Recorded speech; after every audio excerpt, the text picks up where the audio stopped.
was the second fastest qualifier that's in this heat. He was third overall qualifier.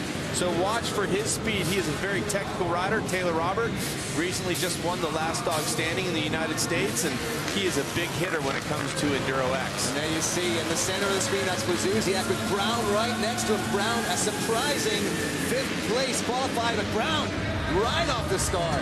Shot out of a cannon. Wow.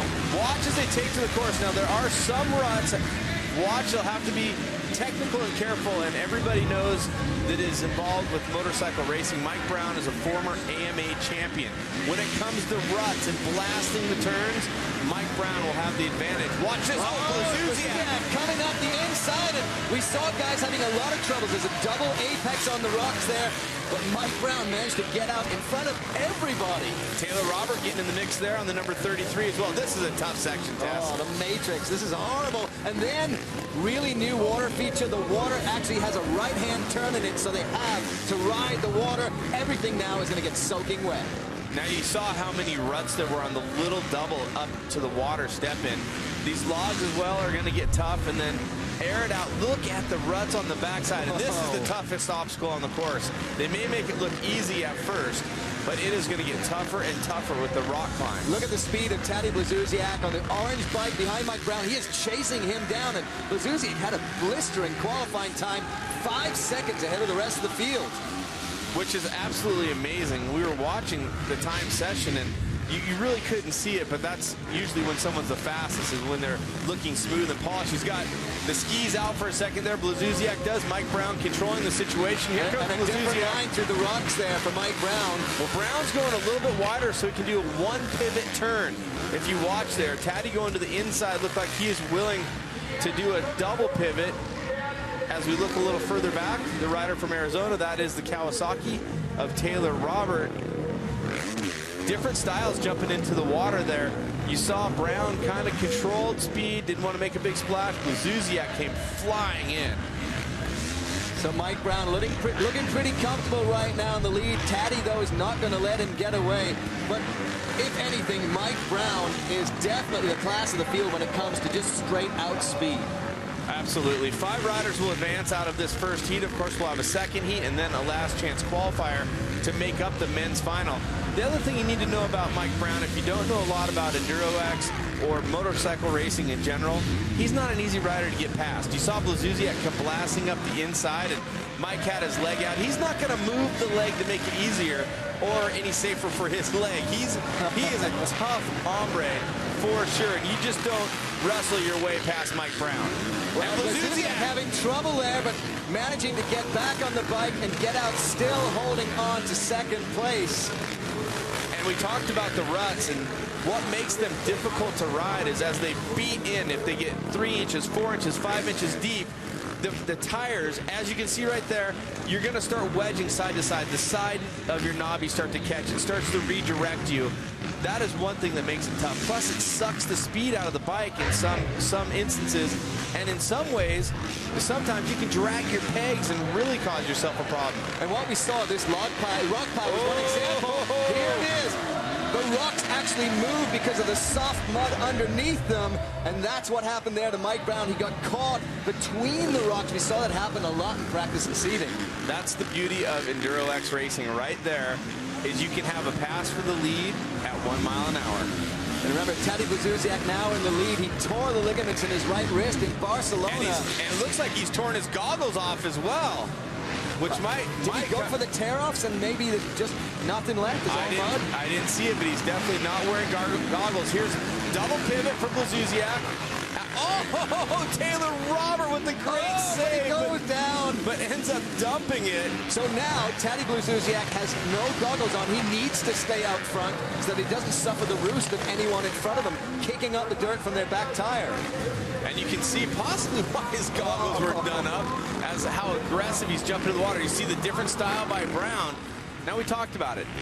5 riders are going to qualify, so technically Brown doesn't have to beat Blazuzziak or vice versa, but there's not only bragging rights, but gate pick as well. So the fastest rider in the fastest heat of the 2 gets to pick first on the gate. Blazuzziak has problems. Down in the same spot now. Mike Brown trying to go past on the outside. Brown regains the lead. These are the best riders in the world, the best technical riders. Tadej Blazusiak has won the Erzberg Enduro 5 times. If you don't know what that is, that's the hardest of the hard Enduros that are out there. It's an obstacle course race in Austria through a mining facility. It is incredible. It's hours long, insane. Right, and this is the idea behind Enduro X is a mini version or a shortened version of those hard Enduros that you have in the outdoors. Next week in Romania is Romaniacs, another hard Enduro. So we have a lot of talented riders that have won a number of those events. So this is the final lap. Mike Brown still in front of Tadej Blazusiak, but Blazusiak coming back on the charge. And Brown, careful into the water. Here comes Blazusiak. This is where the last lap heroics come in. Now look how slippery these logs are. They have to set up, get a little bit of a run through the rut, and then get some drive up the face. And this is where it's been going wrong. It went wrong for Brown once, went wrong for Blazusiak once. We'll see if it's a difference maker here on the last lap in the rocks. Here we go. And it is. Oh, a problem. And Blazusiak goes past Brown, coming up towards the finish of this first heat race. Wow. No one ever gets to just run away in these races. Amazing. Brown's still charging, though, but it's going to be Tadej Blazusiak winning heat number 1 in men's Enduro X. Mike Brown takes second, and Grafunda is going to take third. Wow.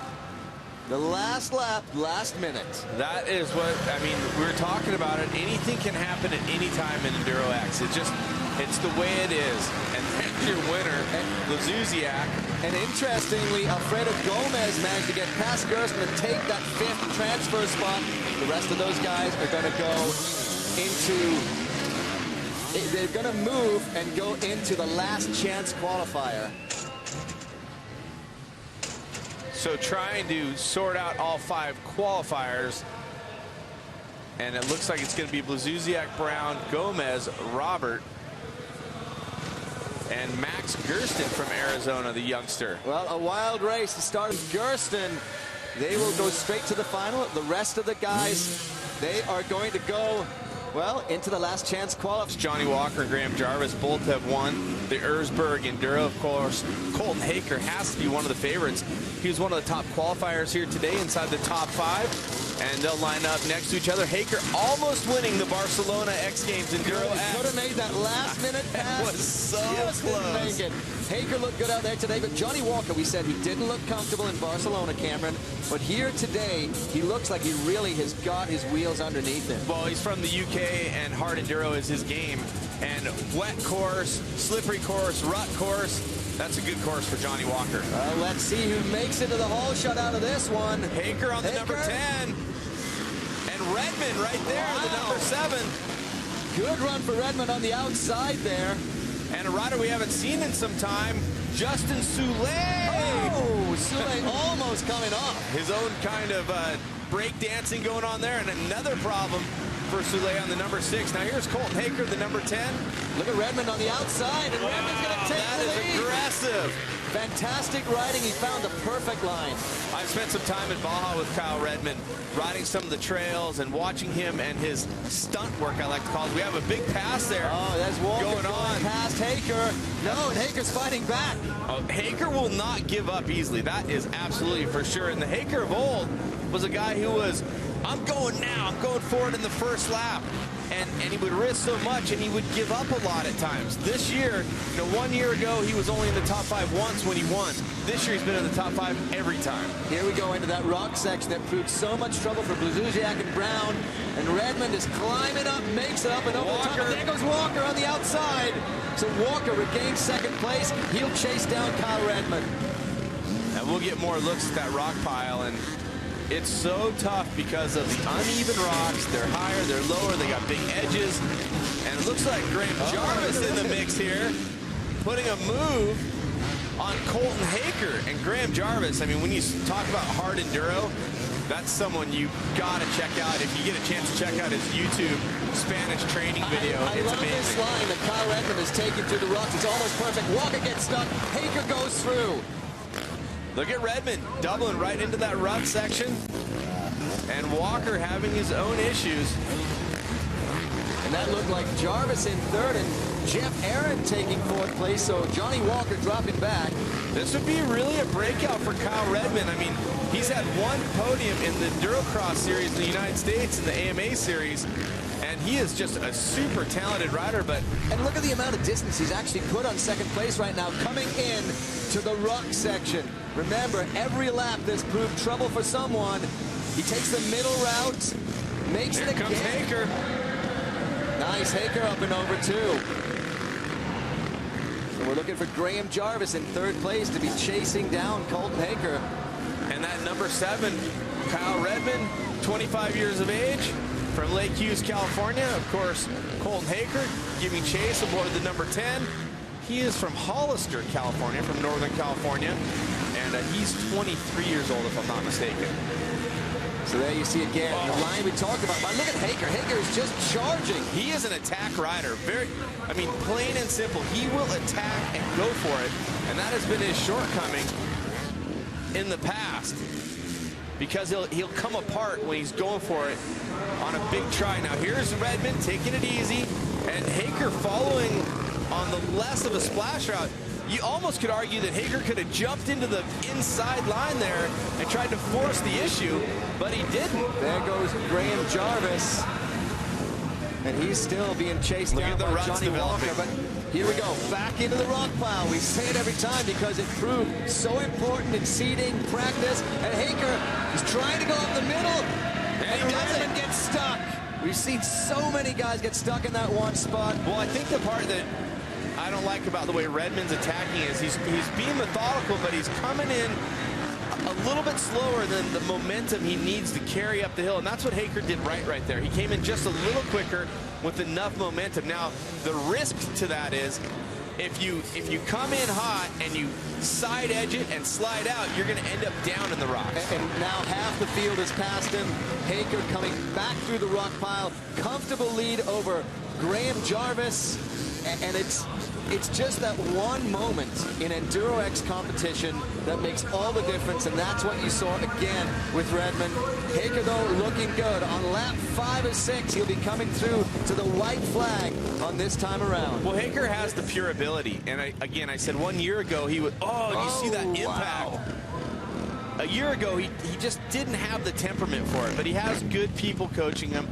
Scotty Mack, who's been around Supercross and motocross, he's a big part of what Colton Haker's doing. He's been trying to give him information. Johnny Campbell now, part of the factory Honda team. Look at Haker coming in a little slower. Look at the traffic. Right. He's getting in the same place, but he makes it. He makes it where Redmond had a problem. Down goes Haker over the bars. Now Jarvis needs to attack. Jarvis is a very skilled rider in all kinds of obstacles. Now, that is all fair right there. Haker can go off the course as long as he doesn't gain advantage, and he wasn't. Right. In that one, it's tough to say because he came through clear. Jarvis was coming off the rocks. We'll have to see if the officials make a judgment there, but this is at the last lap. Graham Jarvis in striking distance. Remember, 5 men will transfer straight through to the final, and then the others have to go into a last chance qualifier. And oh, look at this. Haker has a problem, and he stalls the bike. Graham Jarvis on the 88 and Justin Soule both going by. And Jarvis, he's won it in Erzberg, he's won at Hell's Gate, he's won at the King of the Motos in California. Well, interesting enough, we're talking to Jarvis about why he's so well known. It's because of his YouTube videos. You check it out, Graham Jarvis, Spanish training. Yeah, I was talking about that. These ridiculously fun videos, and we were talking to him about them just a little while ago. But Graham Jarvis currently leading, and Soule. Yeah, Soule bringing the heat. And we still have to go over the rock pile. One more time, Soule puts it sideways. And Graham, very technical rider. You don't see him get real crazy aggressive, and he didn't when he was riding behind Haker. Even though Haker was right there, Jarvis never got wild. So they tried to attack there. I think that's a good example of getting wild or attacking. And we saw him go down. At the start, he went down twice within the first few seconds, and they're just attacking a little too hard. So Graham Jarvis is going to bring it around. He will win heat number 2 of men's Enduro X, and he did not qualify in Barcelona. Yeah, he didn't even make the main in Barcelona, so that's a big story. And Justin Soule wasn't in Barcelona, so 2 riders that we didn't see in the main or the final And from Barcelona. this, it looks like the hard Enduro guys have figured something out, and they're coming hard in this Enduro X competition. And Haker going by. And here see comes Johnny Walker. Johnny Walker. So you can see, I call it the ballet of chaos, because you're walking the tightrope on your dirt bike all race long, and then the chaos just comes up and grabs you. Redmond take number 5. And He he does. makes it. Wow. Could have been heartbreak for him, but he manages to transfer through to the final, and very well deserved. He led so much of that race until he had that real problem in the rocks. Wow, that was a blistering second heat. I would have never picked Graham Jarvis to win the heat. I'm just saying straight up. I went into it a little bit. And there's your 5 guys who move on. Jarvis, Soule, Haker, Walker, and Redmond.